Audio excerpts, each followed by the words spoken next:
வணக்கம் பிள்ளைகளே. நாங்கள் கடந்த வகுப்பில் பிள்ளைகள் இந்த தேர்ச்சி 10 கொள்ளளவு நாட்குறிப்பேடு, விற்பனை நாட்குறிப்பேடு, பொது நாட்குறிப்பேடு என்பவை சம்பந்தமாக கற்றிருக்கிறோம்.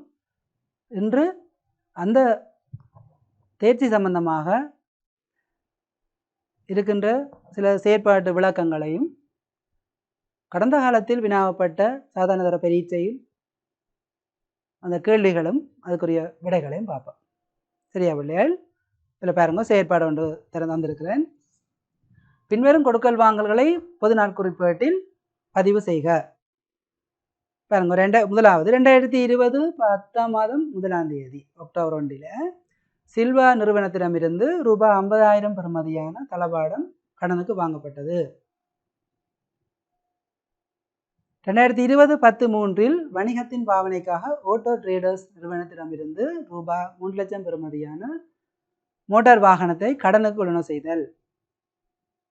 2020-10 குமரன் நிறுவனத்திற்கு ரூபாய் 30,000 பெறுமதியான தளபாடம் கடனுக்கு விற்பனை செய்யப்பட்டது.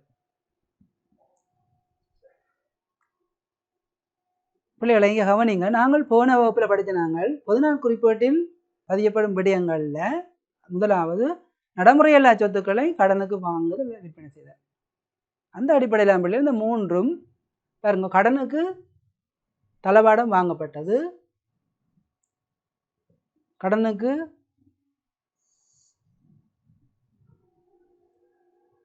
மோட்டார் வாகனம் வாங்கப்பட்டிருக்கு. சரியே, இங்கே தளபாடம் விற்பனை செய்யப்பட்டிருக்கு. பாருங்க, நடைமுறை எல்லா சொத்துக்கள் பிள்ளைகள் கடனுக்கு வாங்குதல் அல்லது விற்பனை செய்தல் பொது நாள் குறிப்பேடு பதிவு செய்யப்படும். அந்த அடிப்படையில் தான் பொது நாள் குறிப்பேடு இந்த 3 நடவடிக்கையும் பதிவு செய்கிற என்னன்னு பார்ப்போம். சரியா?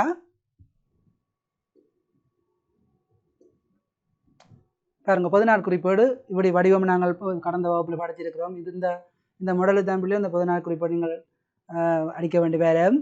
சரியா? திகதி, கைச்சாத்தியாதி, கைச்சாத்திலக்கம், விவரம், பேரட்டு பக்கம், வரவு செலவு, ரூபாண்டு போடுவீங்கள். சரி, அப்போ சில்வா நிறுவனத்திடமிருந்து 50,000 ரூபாவான தளபாடம் வாங்கப்பட்ட பிள்ளைகள் தளபாட கணக்கு வரவு சில்வானது செலவு. அதுதான் இங்கே எழுதியிருக்கோம். பாருங்க, தளபாட கணக்கு வரவு 70 பிள்ளைகள் வரவு கொள்ளத்துக்கு தொகை போட்டால் சரி, சில்வா கணக்கில் செலவு கொள்ளத்துக்குள்ள தொகை போட்டால் சரி 50,000. இதுதான் பிள்ளைகள் நாங்கள் விளம்பரம்னு சொன்னாங்க. விளம்பல் இந்த விளக்கம், அதாவது பார்க்குற ஒரு ஆளுக்கு இது என்ன நடந்ததுன்னு தெரிய வரும். அதுக்காக கொள்றோம். சில்வா நிறுவனத்திடமிருந்து 50,000 ரூபாவான தளபாடம் கடனுக்கு கொள்ளளவு செய்யப்பட்டது. அதே மாதிரி பிள்ளைகள் அடுத்தது பாருங்க, 2020-10 ஓட்டோ ரேடர்ஸ் நிறுவனத்திடமிருந்து 3 லட்சம் ரூபாவான மோட்டார் வாகனம் வாங்கினதுக்குரிய ரெட்டை பதிவு நாங்கள் எழுதி காட்டுறது. மோட்டார் வாகன கணக்கு வரவு, ஓட்டோ ரேடர்ஸ் கணக்கு செலவு. சரியா? தொகைகள் நான் இதில் வரவு பக்கம் செலவு இதெல்லாம் காட்டியிருக்கிறேன். மோட்டார் வாகன கணக்கு வரவு, ஓட்டோ ரேடர்ஸ் நிறுவன கணக்கு செலவு. இதுக்கு விளம்பரம் எழுதப்பட்டிருக்கு. பாருங்க, என்ன நடந்ததுன்றது எழுதி விடவில்லை. ஓட்டோ ரேடர்ஸ் நிறுவனத்திடமிருந்து ரூபாய் 3 லட்சம் ரூபான மோட்டார் வாகனம் கடனுக்கு கொள்வனவு செய்யப்பட்டது. அதே மாதிரி பாருங்க பிள்ளைகள், 10ஆம் தேதி குமரன் நிறுவனத்திற்கு 30,000 ரூபாய் தளபாடம் கடனுக்கு விற்கப்பட்டது. நடைமுறையில சொத்தாக இருக்கணும், அது கடனுக்கு வாங்குதல் அல்லது விற்ற, அதுதான் பொது நாள் குறிப்புகளில் பதியப்படும். இதில் வேறுங்க பிள்ளைகள், குமரன் கணக்கு வரவு நாங்கள் வர வேண்டிய எழுத தேவையில்லை, நீங்கள் வரவு கொள்ளத்துக்கு தொகை போட்டால் சரி. தளபாட கணக்கு செலவு, தளபாடம் நிறுவனத்தை விட்டு போகுது, ஒரு சொத்து குறையுது, சொத்து கணக்கில் செலவு வைக்கிறோம். என்ன நடந்ததுன்னு இதில் விளம்பரம் எழுதி விடுவோம். நீங்கள் பிள்ளைகள், குமரன் நிறுவனத்துக்கு இது 30,000 ரூபாய் 30,000 தளபாடம் கடனுக்கு விற்கப்பட்டது. சரியா? தொடர்ந்து நாங்கள் பார்ப்போம். சரி, பாருங்கோ, பயிற்சி என்று போட்டிருக்கேன்னு பாருங்கோ. கடந்த வர வினாக்களும் விடைகளும் வினாக்களையும் பார்த்து இல்லை விடைகளையும் பார்க்க போகிறோம். 2017 மே மாதத்துக்காக வணிக முன்னர் தயாரிக்கப்பட்ட கொள்ளுணவு 4 இடம் விற்பனை 4 இடம் கிளை தரப்படுகிறது. பாருங்க, இந்த வினாவில் பிள்ளைகள் 2016ஆம் ஆண்டு அந்த வினா. கொள்ளுணவு 4 இடம் தந்திருக்கணும், விற்பனை 4 இடம் தந்திருக்கணும். சரிதானே? இது நாட்குறிப்பன்னு சொல்லலாம் பிள்ளைகள், 4 இடம்னு சொல்லலாம்.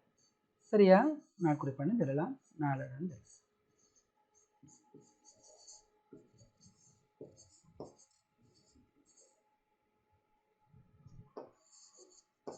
நாட்குறிப்பு எழுதுவோமா? Right, okay. சரி, இப்படி தான் தந்திருக்கணும் பாருங்கோ. திகதியை போட்டு இதில் 2 திகதி போட்டு பட்டியல் இலக்கம் தந்திருக்கணும். கொள்ளுணவு பட்டியல் இலக்கங்கள் 2 நாளகன் வாசனாண்டு பேர்கிட்ட 4800 பொருள் வாங்கப்பட்டிருக்கு, 15 பொருள் வாங்கப்பட்டிருக்கு.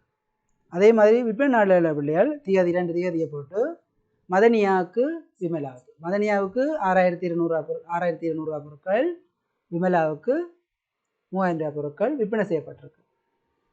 சரி, இப்படி அதான் முழுமை பெறாத கொள்ளுணவு நாளேடும் விற்பனை நாளேடும் தந்திருக்கிறேன். முழுமை பெறாமலா? சரி, என்ன கேள்வின்னு பார்ப்போம்.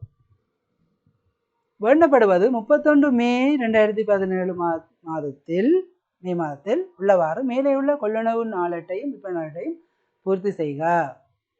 சரி, அது குறையாக இருக்க பிள்ளைகள், அதை நாங்கள் செய்து முடிக்கட்டோம். எங்களை ஆவன்னா மேலே உள்ள கொள்ளுணவு நாளேடு மற்றும் விற்பனை நாளேடு காணப்படும் கொடுக்கல் வாங்கல்களை பேரிட்டு கணக்குகளை மாற்று. சரி, அந்த கொள்ளுணவு நாளேடு விற்பனை நாளேடில் உள்ள தொகையில பிள்ளைகள் அது உரிய பேரிடலுக்கு மாற்றுறது. இதுதான் கேள்வி. சரியே பாருங்க, இதை கேள்வி போய் தந்துட்டு பிள்ளைகள் இதை முடிக்கட்டான். இது குறையாக இருக்குது பாருங்க, இதை முடிக்க சொல்லி எப்படி முடிக்கிறேன்னு பார்ப்போம். பாருங்க, திரும்ப அதில் நாங்கள் கோப்பி பண்ணி தந்ததை இவ்வளவுத்தையும் கோப்பி பண்ணி பிள்ளைகள் முன்னாடி முடிக்கிறது கூட்டி தொகையை போடுறது. வெரி சிம்பிள் பாருங்க. கூட்டி தொகையை போட்டுட்டு என்ன எழுதணும்? இந்த மாத முடிவு திகதியை போட்டு கொள்வனவு கணக்குக்கு மாற்றியது. இதையும் படிச்சிருக்கிறோம். கொள்வனவு நாளேட்டின் மொத்தம் கொள்வனவு கணக்குக்கு மாற்றப்படும். அதே மாதிரி பாருங்க பிள்ளைகள், இறுதி திகதி மாத இறுதி திகதியை போட்டு இதை கூட்டி மொத்தத்தை எடுத்து சரியா விற்பனை கணக்குக்கு மாற்றியது போட்டால் சரி. வெரி சிம்பிள் பாருங்க. சரி, இது ஆனா பகுதிக்குரிய விடை. நீ ஆவனா பார்ப்போம். அவனா என்ன? உரிய பேரேடுகளை தயாரிக்க. கொள்ளுணவு கணக்குன்ற மொத்தம் என்ன? கொள்ளுணவு நாளேட்டின் மொத்தம் 19800 பிள்ளைகள். அதை நாங்கள் கொள்ளுணவு கணக்குக்கு மாற்றுவோம். அதுக்கு கடன் கொடுத்த பெயர் போடுவோம், மாத இறுதி திகதி போடுவோம். அப்புறம் அதே நேரம் நாளகனுக்கு விற்பனை செய்தது அவருக்கு 4800 என்ன நாளகனிடமிருந்து 4800 பொருட்கள் வாங்கி இருக்கிறான். எனவே அவற்றை கணக்கில் நான் சில வைக்கிறோம், வாசனா கணக்கில் சில வச்சு. சிலாக்கள் பக்கங்களும் மாறி பதிய பார்ப்பீங்க. சரி, சில வைக்காமல் வேற வைக்க பார்ப்பீங்க. அதுதான் நீங்கள் ஒரு பிள்ளை. சரி, சில வைக்க கொண்டு யோசிச்சா சரி. கொள்ளுண கணக்கில் வேற பிள்ளைகள் அந்தந்த கடன் கொடுத்த கணக்கில் சில வரும். சரியா? மற்றது பார்ப்போம். அதே மாதிரி பிள்ளைகள் விற்பனை கணக்கு, விற்பனை நாளேட்டின மொத்தம் சரி, விற்பனை கணக்கின்ற செலவு பக்கத்தில் அந்த திகதியை போடுறோம், கடன்பட்டவர்கள் எழுதுகிறோம், அதில் மொத்த தொகையை மாற்றுறோம். சரி, அதே தொகையை யார் யார்கிட்ட விற்பனை செய்திருக்கிறோம் என்றால் மதனியாவுக்கு 6200 அப்போ மதனியா கணக்கில் வேற வைக்கணும், திகதியை போடுறோம் பிள்ளைகள் விற்பனை கணக்கு. அதே மாதிரி விமலாவுக்கு விற்பனை செய்த திகதியை போடுறோம், விற்பனை கணக்கு எழுதுகிறோம். நீங்கள் ஒன்று சமப்படுத்த தேவையில்லை, இப்படியே விட்டு விட்டால் சரி. பேரேடுகள் கணக்குக்கு மாற்ற சொன்னால் இப்படி மாற்றி விட்டால் சரி. இதுக்கு தான் உங்களுக்கு உரிய புள்ளி வழங்கப்படும். சரி, தொடர்ந்து பார்ப்போம். சரி, இந்த கேள்வியும் கடந்த காலத்தில் வினாப்பட்டதான் பிள்ளைகள். பாருங்க, பின்வருவன ஜிலேசன் ஜேன் சில்லறை வணிகத்தில் 2019 மே மாதத்தில் சில கொடுக்கல் வாங்கல். அதில் திகதி இருக்கிற திகதி இருக்கு பாருங்க பிள்ளைகள். 3/5 சமீரா என்பவரிடமிருந்து ஒவ்வொன்றும் 200 ரூபாவான 20 தேயிலை பொதிகள் கொள்ளுணவு செய்யப்பட்டதுடன் பட்டியலகம் 612 வியாபார கலை பிள்ளைகள் 5 வீதம். அப்போ நீங்கள் என்ன செய்யணும்? இதில் இதை பெருக்கி பார்க்கணும். 200 தர 20 அது வார தொகைக்கு பிள்ளைகள்.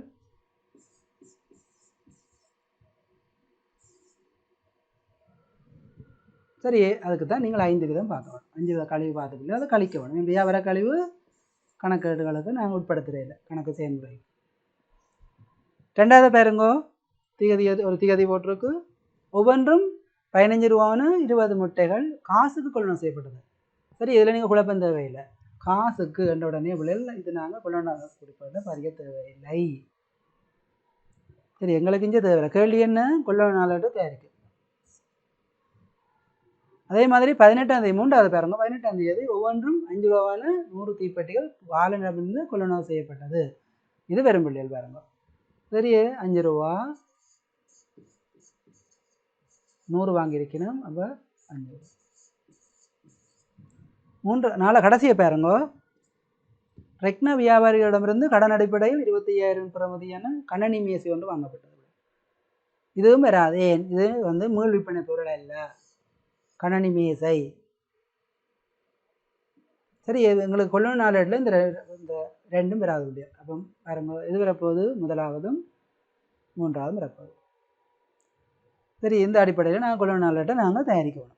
சரியே, ஆவணா பாருங்க, 31/5/2018 இருந்தவாறு பெயரிட்டு கணக்குகளுக்கு கொள்ளும் நாளேட்டின் தகவலை பதிவு செய்வோம்.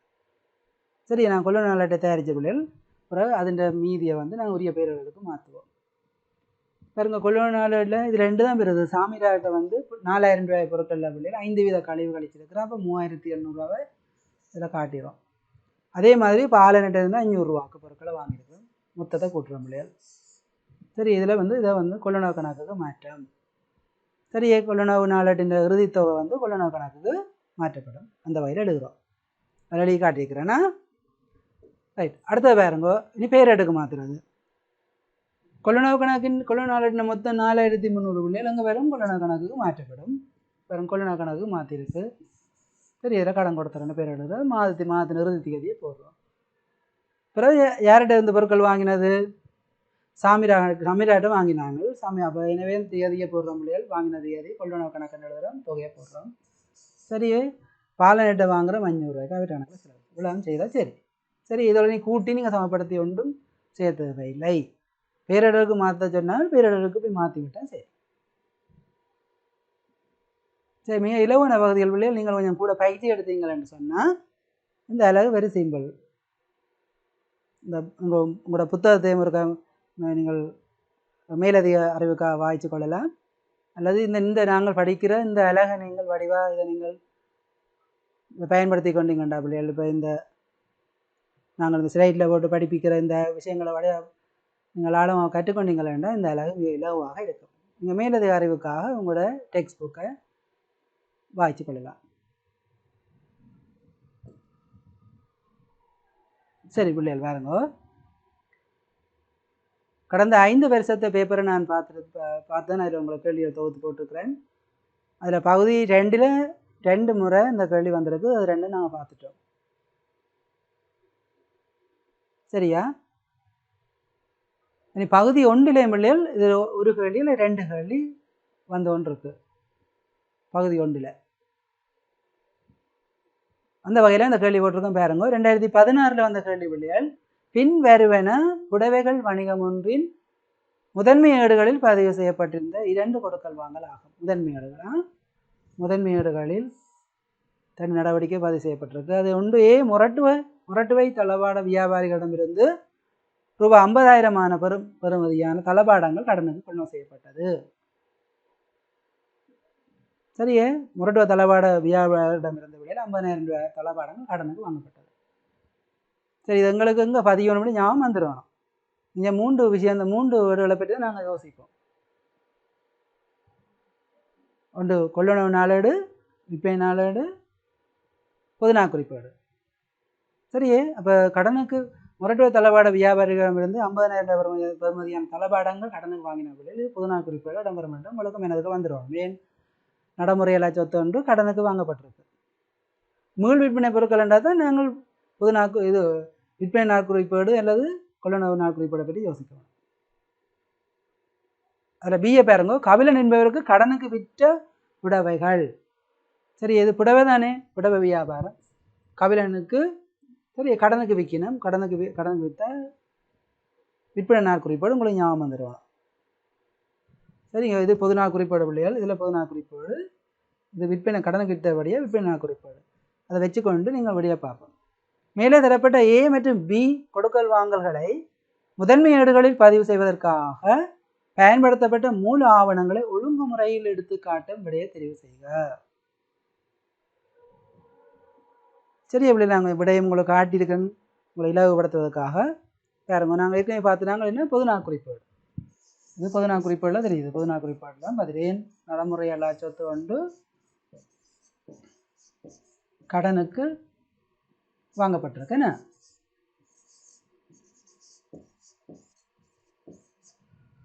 அதே மாதிரி கபிலன் என்பவருக்கு கடனுக்கு விற்ற பொருட்கள் விற்பனை குறிப்பேடு.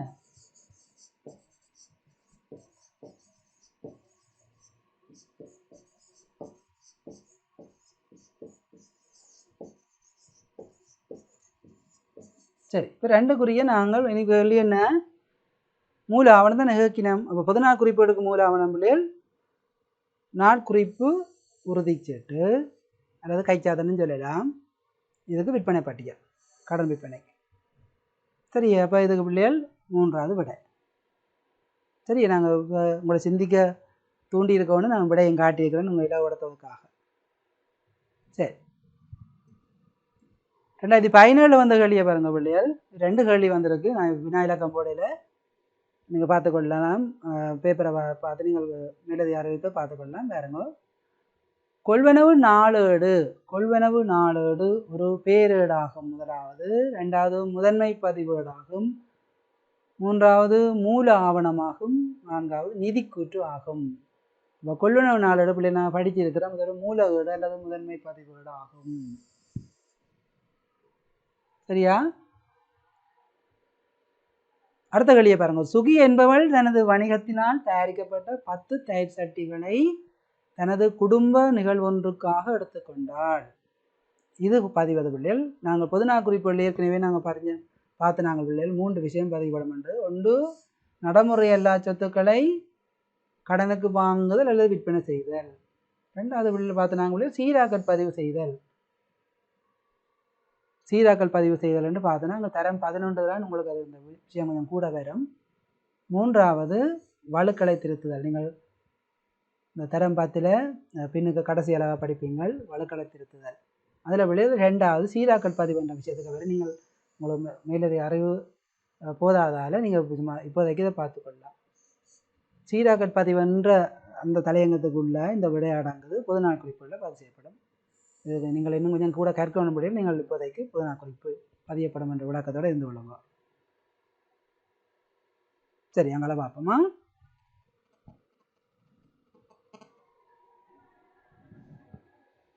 ரெண்டாயிரத்தி 2018 வந்திருக்க பிள்ளைகள் பாருங்க. பின் வருவன புத்தக வெளியீட்டாளர் நிறுவனத்தில் நிகழ்ந்த சில கொடுக்கல் வாங்கல்களாகும். புத்தக வெளியீட்டாளர் நிறுவனத்திலையா ஏ ரூபாய் 2,50,000 பெறுமதியான அச்சு இயந்திரம் கடனுக்கு கொள்வனவு செய்யப்படுதல். சரியே, ஒரு நடைமுறை லட்சத்து பிள்ளைகள் கடனுக்கு வாங்கினேன். அது பொதுநா குறிப்பிட்டு உங்களுக்கு ஞாபகம் வந்துடும். எங்கே பதிடுறேன்டா. 2வது பிஏ பாருங்க. 50,000 பெறுமதியான அச்சிடும் தாள்கள் ரூபன் என்பவரிடமிருந்து கடனுக்கு கொள்வனவு செய்யப்படல். பாருங்க, மீள் விற்பனை பொருள் ஒன்று கடனுக்கு வாங்கப்பட்டிருக்கு. சரியே, கடனுக்கு வாங்கினால் மீள் விற்பனை பொருள் கடனுக்கு வாங்கினால் அது கொள்வனவு குறிப்பிட பதியப்படும் என்று உங்களுக்கு மேனதுக்கு வந்துட வேணும். அப்படியே பாப்பா. சிஏ பாருங்க. ரூபாய் 1,00,000 பெறுமதியான தளபாடங்கள் மொரட்டுவ தளபாட கம்பெனியிடமிருந்து கடனுக்கு கொள்வனவு செய்யப்பட்டது. இதுவும் பிள்ளைகள் பொதுநா குறிப்பீடு தான். ஏன் கடனுக்கு வாங்கின நடைமுறை எல்லா சொத்து. அடுத்த ரூபாய் 100,000 பிரியமான புத்தகங்கள் 1,60,000 கடனுக்கு விற்கப்படுதல்.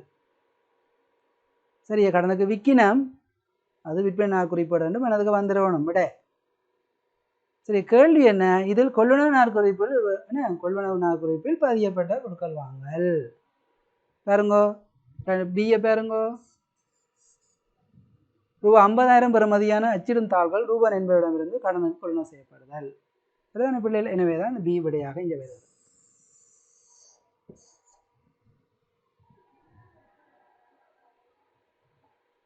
சரி, பாட்பண்ணை பொறுத்தவரையிலே 4 விடையும் பார்த்து தான் நீங்கள் விட போட வேணும். எழுமாறா போட்டால் இப்போ தவறான விடைகளுக்கு நீங்கள் போட வேண்டி வந்துடும்.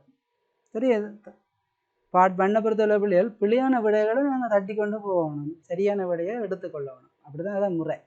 எடுத்த உடனே விடை சரியான போடக்கூடாது. சரி, எந்த விட வராதுன்னு போட்டு பிள்ளைகள் இதில் இந்த விட வராது இப்படி போடணும். இந்த விட வராது, இது வரலாம், வருமானு யோசிக்கிறேன். இது வராது, இது வராது. அப்போ இது பிள்ளை விட சரியான இப்படி தான் நீங்கள் பாட் பண்ண பொறுத்தவரை விட தெரிவு செய்யணும். பிள்ளையான விடைகளை கழித்து கொண்டு போய் சரியான விடையை நீங்கள் எடுத்துக்கொள்ள வேணும். சரி, தொடர்ந்து பார்ப்போம். 2019 வெளியில் வந்த கேள்வியை பாருங்க. கைவினை பொருட்களை உற்பத்தி செய்யும் வணிகம் ஒன்றின் விற்பனை நாளேட்டில் பதியப்படும் கொடுக்கல் வாங்கலை தெரிவு செய்க. கைவினை பொருட்களை உற்பத்தி செய்யும் வணிகம் ஒன்றின் விற்பனை நாளேடு. சரி, கைவினை பொருட்களை உற்பத்தி செய்த விற்கினேன். அப்போ விற்கலாம். விற்பனை நாளேடில் என்ன விற்பனை நாளேடுன்றோன்னு உங்களுக்கு என்ன வேலை வந்துடணும், முதல் விற்பனை பொருட்களை கடன் அடிப்படையில் விற்கிறதா இருக்க வேணும். அப்படி இருக்கொண்டு பார்க்குறது. முதலாவது கைவினை பொருட்களை கடனுக்கு விற்பனை செய்தல். இது வரும் போலேன்னு நீங்கள் இப்படி டிக் பண்ணிக்கொள்ளணும். அடுத்தது கைவினை பொருட்களை காசுக்கு விற்பனை செய்தல், இது வராது. காசுக்கு என்ன, இது காசுகளோட வரும், இது வராது இல்லையா. அப்போ இப்படி போட்டுக்கொள்ளணும் நீங்கள்.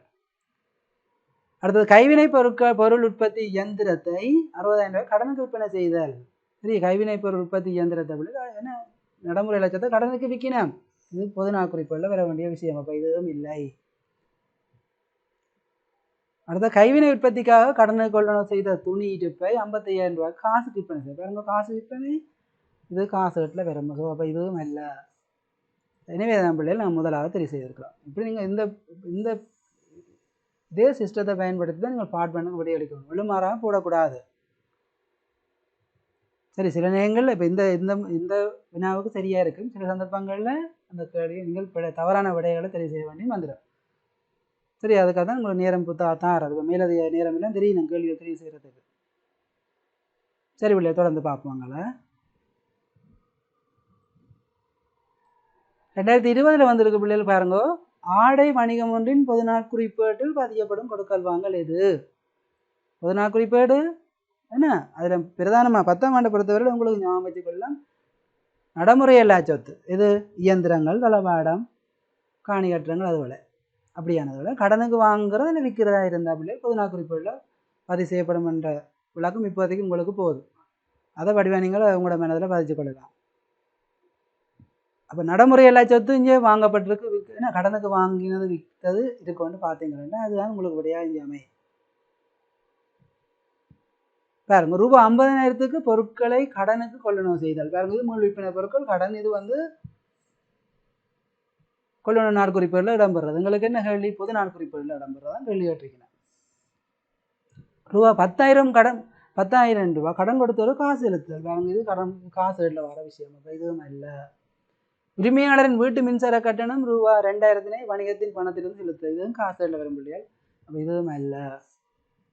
அடுத்து 4வது ரூபாய் 80,000க்கு நகலெடுக்கும் இயந்திரத்தை, நகலெடுக்கும்னா போட்டோகாப்பி ஏன்னா இயந்திரத்தை கடனுக்கு கொள்ளணும் செய்தல். பாருங்க, நடைமுறையில் சொத்தொன்று கடனுக்கு வாங்கப்பட்டிருக்கு. எனவே இது விட இதுதான்.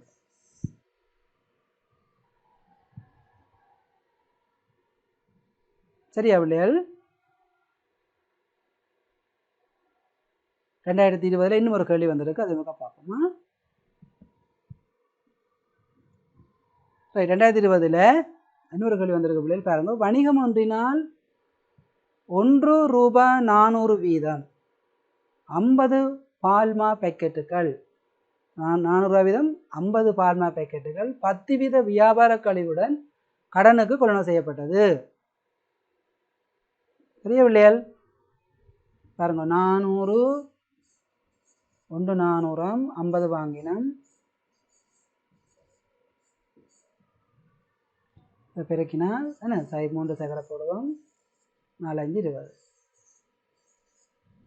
சரி, ஒரு மாதத்திற்கு சரி 10 வீத வியாபார கழிவுடன் கொள்ளணும் செய்யப்பட்டது. அப்போ 10 வீத கழிவையும் பார்ப்போம் இல்லையா?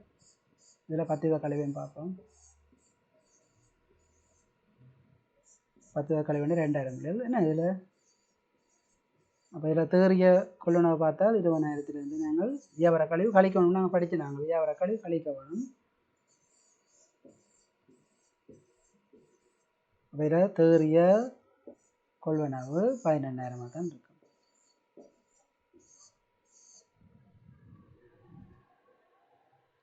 பாருங்க, ஒரு மாதத்திற்கு முன்னதாக பணம் செலுத்தினால் 5 வீத கழிவு வழங்கப்படும். கொள்ளண நாளேட்டில் பதிய வேண்டிய பெறுமதி என்ன? சரி, இவ்வளோ எங்களுக்கு முதலாவது விஷயமே போதும். சரி, அது கொள்ளண நாளேட்டில் பதிகிறீங்கள. நீங்கள் ஒரு மாதத்துக்கு முதல் நாள் காசை கொடுத்தா 5 கழிவு கிடைக்குமா? சரி, அது காசு கிடைக்கிறது. எங்களுக்கு கேட்டது என்ன? கொள்ளண நாளேட்டில் என்ன விஷயம் பதிகிறது என்றால் 20,000 ரூபாய் பொருள் வாங்கியிருக்கிற பிள்ளைகள் 2,000 ரூபாய் வியாபார கழிவு கிடைச்சிருக்கு. அப்போ 11,000 ரூபாய் கொள்ளண நாள் குறிப்பேட்டில் பதிவு செய்யப்படும். சரி, எனவே தான் 2வது விடையை தெரிவு செய்திருக்கிறோம். சரி பிள்ளைகள், இப்போ நாங்கள் இந்த தேர்ச்சி 10ல் சரியே கொள்ளண நாட்குறிப்பு, விற்பனை நாட்குறிப்பு, பொது நாட்குறிப்போடு சம்பந்தமாக செயற்பாட்டு விளக்கங்களையும் பார்த்துருக்கிறோம். கடந்த காலத்தில் வந்த கேள்விகள் பாட்டு பார்ட் 1ல் வந்த வினாக்கள் அதுக்குரிய விடைகளையும் பார்த்துருக்குறோம். நீங்கள் மூலகேடுகளில் பிள்ளைகள் நீங்கள் காசேடு பார்த்து பிறகு சில்லறை காசேடு பிறகு வங்கி கணக்கெல்லாம் நீங்கள் படிச்சிருப்பீங்கள். அந்த அடிப்படையில் இது தொடர்ச்சியாக நாங்கள் இதை பார்த்துருக்குறோம். மூலகேட்டின் மிகுதி பகுதிகளை தான் இந்த கொள்வன நாட்குறிப்பு, விற்பனை நாட்குறிப்பு, 14 குறிப்புகள் பார்த்துருக்குறோம். சரி பிள்ளைகள், நாங்கள் இந்த அலகளை இந்த தேர்ச்சியை படித்து இதுக்குரிய வந்த வினாக்களை நாங்கள் பார்த்துருக்குறோம். இறுதியாக நாங்கள் இது சம்பந்தமான ஒரு மீட்டலை நாங்கள் மேற்கொண்டு இந்த பாடத்தை நாங்கள் நிறைவு செய்வோம். சரிதானே பிள்ளைகள்? அவ்வாறுங்கோ இந்த தேர்ச்சியில் நாங்கள் என்ன படிச்சிருக்கிறோம்? கொள்வன நாட்குறிப்பு. சரி, அதில் நாங்கள் மூல ஆவணம், அது எவ்வாறு தயாரிக்கப்படும், சரி நீங்கள் பார்த்துக்கொள்ளணும் பிள்ளைகள். அடிக்கடி வந்த கேள்விகளுக்கு பின்னம்பில்லை. சரி, உங்களுடைய அந்த தவணை பரீட்சைகளில் கூட அந்த கேள்விகள் வந்திருக்கு. சரி, பின்வருவற்றுக்கு மூல ஆவணத்தை தருக வேண்டும் போட்டு கொள்ளுணவு நாட்குறிப்பு, விற்பனை நாட்குறிப்புன்னு கேட்பினார். அப்போ கொள்ளுணவு நாட்குறிப்புகளில் கொள்ளுணவு நாட்குறிப்பு தயாரிப்பதற்கு என்ன மூல ஆவணம் என்று உங்களுக்கு தெரிஞ்சிருக்க வேணும். கொள்ளுணவு பட்டியல். சரியா, விற்பனை நாட்குறிப்புகளில் பதிகிறது விற்பனை பட்டியல். அதே மாதிரி பொது நாட்குறிப்புகளில் பதிகிறது பிள்ளைகள் பொது நாட்குறிப்பு கைச்சாத்து. சரி, அப்போ இந்த மூல ஆவணத்தை நீங்கள் மிக தெளிவாக அறிஞ்சு கொள்ளுங்க. சரி, அதே மாதிரி பிள்ளைகள் இப்போ இந்த கொள்ளுணவு நாட்குறிப்புகளில் என்னென்ன விடயங்களை நாங்கள் பதிவு செய்வோம். அப்புறம் பதிவு செய்த பிறகு அதை நாங்கள் பெயரிடலுக்கு அப்படி மாற்றிக்கொள்வோம். விற்பனை நாட்குறிப்பு எப்படி நாங்கள் தயாரிப்போம்? விற்பனை நாட்குறிப்போடு தயாரித்து அந்த இறுதியில் அதில் மீதிகளை எவ்வாறு பெயரிடலுக்கு மாற்றுவோம் என்பதை நீங்கள் கற்றுக்கொள்ள வேண்டும். சரி, இது பயிற்சி மூலமாக தான் நீங்கள் இதை இன்னும் மேலும் மேலும் நீங்கள் மேம்படுத்திக் கொள்ளலாம். அதே மாதிரி பிள்ளைகள் பொது நாட்குறிப்போடு தனியமாக பிள்ளைகள் பிளவுறவை. சரி, இந்த பொது நாட்குறிப்போடுன்ற அந்த மாதிரியை நீங்கள் நடுவில் நிறுத்தி கொள்ள வேணும். சரி, அது இந்த பொது நாட்குறிப்போட்டுக்கு மூல ஆவணம் நீங்கள் பொது நாட்குறிப்போட்டு கைச்சாதுன்றது ஞாபகம் கொள்ளும் பிள்ளைகள். அப்புறம் அதில் என்னென்ன விடயங்கள் பதிவு செய்யப்படும் 10ஆம் ஆண்டு பொறுத்தவரை பிள்ளைகள் நீங்கள் நான் சொல்லியிருக்கிறேன். நடைமுறை எல்லா சொத்துக்கள், இயந்திரம், காணி, தளபாடம், உபகரணங்கள், சரி இப்படியானவற்றை கடனுக்கு வாங்குதல் அல்லது விற்றல். அதில் நீங்கள் வடிவ தெளிவாக வரைஞ்சு கொள்ளணும். கடனுக்கு வாங்குதல் அல்லது விற்றல். சரி, அப்படி செய்தால் தான் நாங்கள் எங்கே பதிவு செய்வோம்? பொது நாட்குறிப்புகளில் பதிவு செய்வோம்.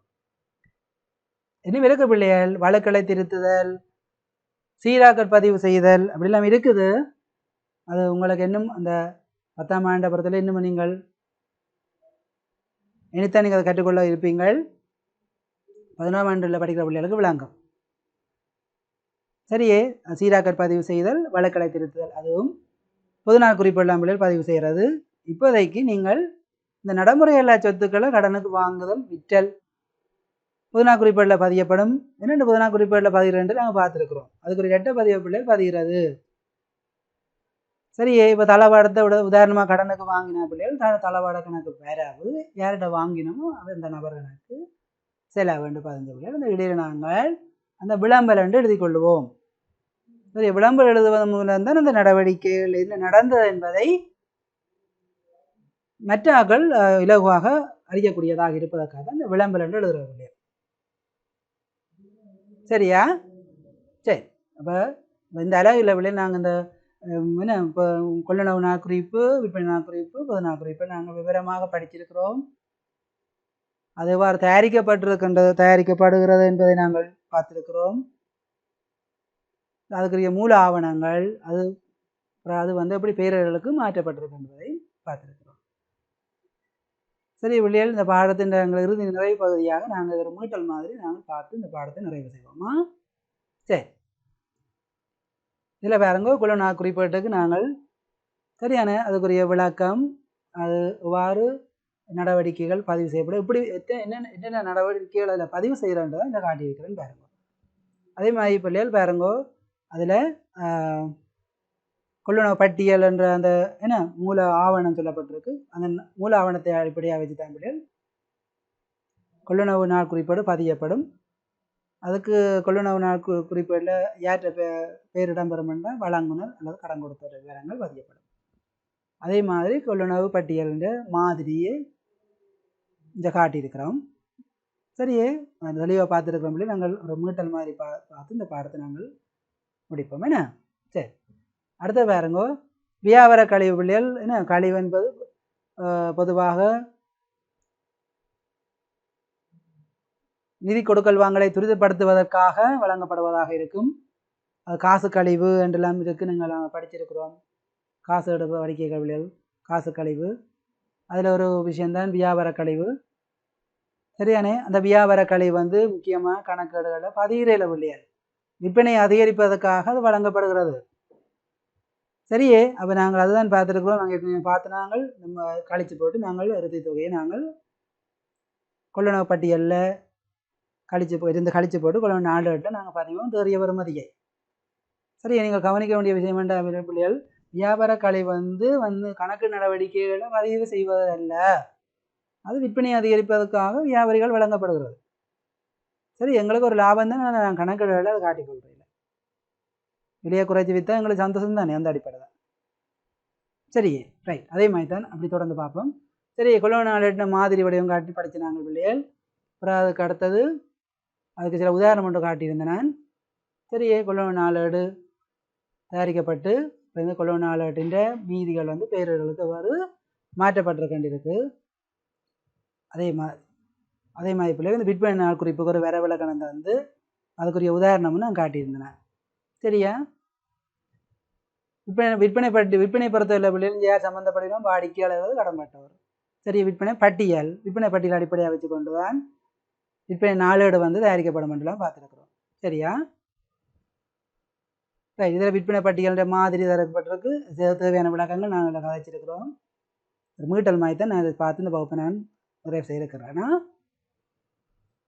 சரி, அப்போ இதுக்கு உதாரணம் காட்டினான் பிள்ளைகள். விற்பனை நாள் குறிப்பு எவ்வாறு தயாரிக்கப்படும் என்று அது பார்த்துக்கொள்ளணும். சரி, விற்பனை நாளேட்டின் இறுதி மீதியை நாங்கள் வந்து விற்பனை கணக்கு உட்பட ஏனைய பேரிடர்களுக்கு மாற்றிக்கொள்வோம், கடன்பட்டோர் கணக்குகளுக்கு மாற்றிக்கொள்வோம். அதை காட்டிதான் நீங்கள் சமப்படுத்தி நம்ம கடத்த வேலை பிள்ளைகள். சரியே, இப்படி பரீட்சை நோக்கில நீங்கள் பதிஞ்சு விட்டால் போதும், இன்னும் சமப்படுத்த தேவையில்லை. சமப்படுத்தினா நேரத்தை தான் கொண்டு போவோம், சமப்படுத்தி மீதி எடுத்து. சரியா? சரி, ரெண்டும் படித்த நாங்கள் கொள்ளுணர்வு குறிப்பீடு விற்பனை குறிப்பீடு படித்த பிள்ளைகள் படித்த நாங்கள் தொடர்ந்து பொதுநாள் குறிப்பீடை பற்றி பார்த்த நாங்கள். சரியே, பொதுநாள் குறிப்பீட்டில் அதில் மாதிரியை பாருங்கோ. இதில் நான் ஏற்கனவே பார்த்துருக்கிறேன் அந்த பிள்ளைகள் பாருங்க. ஒன்று முதலாவது திகதியை குறிக்கும், ரெண்டாவது கைச்சாத்து இலக்கம். கைச்சாத்து இலக்கத்துக்கு ஒரு இலக்கம் இருக்கும் ஒவ்வொன்றுக்கும். அதே மாதிரி பேரேட்டு பக்கம், என்ன அந்த பேரேடுகள் எங்கெங்கே இருக்குன்னு அந்த பக்கம் பேரேடு பக்கத்தை போடுவினோம். அப்புறம் தொகை வேறாவு செலவுண்டு பிரித்து போடுறது. சரி, அதில் விளக்கத்தை தான் பிள்ளை இதில் காட்டியிருக்கிறோம். சரியா? சரி, அப்புறம் முக்கியமாக மூல ஆவணம் வந்து பொதுநாள் குறிப்பீடு கைச்சாத்து. சரி, எல்லாத்துக்கும் மூல ஏடுகளில் பிள்ளைகள் ஒவ்வொன்றும் பதிவு செய்வதற்கு மூல ஆவணங்கள் அங்கே யூஸ் ஆகும், பயன்படும். அந்த அடிப்படையில் பொதுநாள் குறிப்பீடில் பயன்படுறது பொதுநாள் குறிப்பீடு கைச்சாத்துன்னு சொல்கிறது. இது பரீட்சையில் அடிக்கடி வந்து கேள்வி. சரி, எவ்வளோ ஞாபகம் வச்சுக்கொள்ளுங்க. பொதுநாள் குறிப்பீட்டில் பதிகிறதுக்கு மூல ஆவணம் பொதுநாள் குறிப்பீடு கைச்சாத்து. சரி, அடுத்த பாருங்க பிள்ளைகள் விளம்பல். இந்த விளம்பல் வந்து நாங்கள் தேவையான விளக்கத்தை நாங்கள் அதுக்கு வழங்குவதற்காக ரெட்டப்பதிவு எழுதுகிற நாங்கள் கீழே பிள்ளைகள் ஒரு விளக்கத்தை எழுதிடுறது தான். விளங்கக்கூடிய இருந்தால் சரி, அந்த நடவடிக்கையை சுட்டி காட்டி அது இருந்தால் சரி. அது அடுத்த பாருங்க பொதுநாள் குறிப்பீடு இடம்பெறும்படியாங்கள்ல பிள்ளைகள். முக்கியமாக நான் சொன்னால் உங்களை 10ஆம் ஆண்டை பொறுத்தவரையில் இது போதும். இது நீங்கள் 11ஆம் ஆண்டு வந்த பிறகு 10ஆம் ஆண்டு இறுதியில் நீங்கள் கேட்டுக்கொள்வீங்க. சரி, நடைமுறை எல்லா சொத்துக்களை கடனுக்கு வாங்குதல் இல்லை விற்பனை செய்தால் அது பொதுநாள் குறிப்பீடில் பதிவு செய்யப்படும் என்ற விளக்கம் இருந்தால் உங்களுக்கு போதும். சரி பிள்ளைகள்? ஓகே, சரிங்க. தொடர்ச்சியாக தான் நாங்கள் இந்த செயற்பாடுகளை சரி இந்த செயற்பாடுகள் தந்து நாங்கள் தயாரித்து உங்களுக்கு காட்டிக்கிறேன். அதே மாதிரி கடந்த கால வினாக்கள், என்ன 2016ஆம் ஆண்டு வந்த வினாவை நான் செய்து உங்களுக்கு காட்டியிருந்தேன். அதே மாதிரி பிள்ளைகள் இன்னொரு பரீட்சை நோக்கில் வந்த கேள்வி, இதுவும் இறுதி பரீட்சையில் வந்த கேள்வி. இது கொள்ளளவு நாளேடு தயாரித்த பிள்ளைகள் கொள்ளளவு நாளேட்டிൻ്റെ அதை பிற்பாடு அதிൻ്റെ பேரிடர்களுக்கு மாற்றுறதை பற்றி பார்த்து. சரி, 2016 தொடக்கம் இல்லை 2020 வரை பார்ட் 1 வந்த கேள்விகளையும் தொகுத்து நாங்கள் பார்த்தினாங்க. பாருங்க, 17 வந்த கேள்வி, 18 வந்த கேள்வி, அந்த 19 விடைகள், அப்புறம் 20 2 கேள்வி வந்திருக்கு. சரி, இதில் இந்த கேள்வியும் பார்த்து இதுக்கு விடையெல்லாம் பார்த்து செய்திருக்கிறோம். சரிதானே பிள்ளைகள்? அப்போ இந்த அழகு வந்து சிறப்பாக நீங்கள் கற்றிருக்கிறீர்கள். நீங்கள் தொடர்ந்து இந்த சம்பந்தமான பயிற்சிகளை செய்து மேலதிக விளக்கத்துக்கு கூட உங்களோட 10ஆம் ஆண்டு புத்தகத்தில் உள்ள தேர்ச்சி 10 நீங்கள் அழகு 10 நீங்கள் பிள்ளைகள் மேலதை விளக்கத்துக்காக வாய்ச்சிங்கன்னா இந்த அளவு உங்களுக்கு சிம்பிளாக விளங்கும். சரி, நாங்கள் இன்று இதோட நம்மளோட பாடத்தை நிறைவு செய்வோம். சரிதானே? சரி, நன்றி.